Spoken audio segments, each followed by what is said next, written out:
Lorsque Rachel eut enfanté Joseph, Jacob dit à Laban, « Laisse-moi partir pour que je m'en aille chez moi dans mon pays.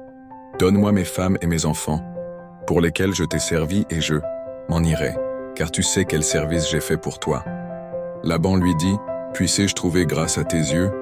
Je vois bien que l'Éternel m'a béni à cause de toi. Fixe-moi ton salaire, et je te le donnerai. » Jacob lui dit, « Tu sais comment je t'ai servi et ce qu'est devenu ton troupeau avec moi, car le peu que tu avais avant moi s'est beaucoup accru, et l'Éternel t'a béni sur mes pas. Maintenant, quand travaillerai-je aussi pour ma maison? » Laban dit, « Que te donnerai-je? » Et Jacob répondit, « Tu ne me donneras rien.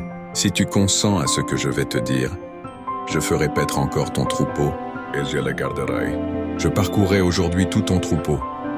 Mais à part parmi les brebis tout agneau tacheté et marqueté et tout agneau noir, et parmi les chèvres tout ce qui est marqueté et tacheté, ce sera mon salaire. Ma droiture répondra pour moi demain, quand tu viendras voir mon salaire. Tout ce qui ne sera pas tacheté et marqueté parmi les chèvres, et noir parmi les agneaux, ce sera de ma part un vol. » Laban dit, « Eh bien, qu'il en soit selon ta parole. » Ce même jour, il mit à part les boucs rayés et marquetés, toutes les chèvres tachetées et marquetées, toutes celles où il y avait du blanc, et tout ce qui était noir parmi les brebis. Il les remit entre les mains de ses fils. Puis il mit l'espace de 3 journées de chemin entre lui et Jacob fit paître le reste du troupeau de Laban. Jacob prit des branches vertes de peuplier, d'amandier et de platane. Il y pela des bandes blanches, mettant à nu le blanc qui était sur les branches. Puis il plaça les branches, qu'il avait pelées, dans les auges, dans les abreuvoirs, sous les yeux des brebis qui venaient boire, pour qu'elles entrassent en chaleur en venant boire.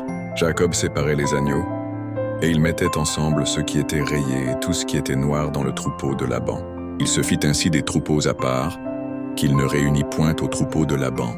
Toutes les fois que les brebis vigoureuses entraient en chaleur, Jacob plaçait les branches dans les auges, sous les yeux des brebis, pour qu'elles entrassent en chaleur près des branches. Quand les brebis étaient chétives, il ne les plaçait point, de sorte que les chétives étaient pour Laban et les vigoureuses pour Jacob. Cet homme devint de plus en plus riche. Il eut du menu bétail en abondance, des servantes et des serviteurs, des chameaux et des ânes. Genèse chapitre 30 versets 25 à 43, suite et fin.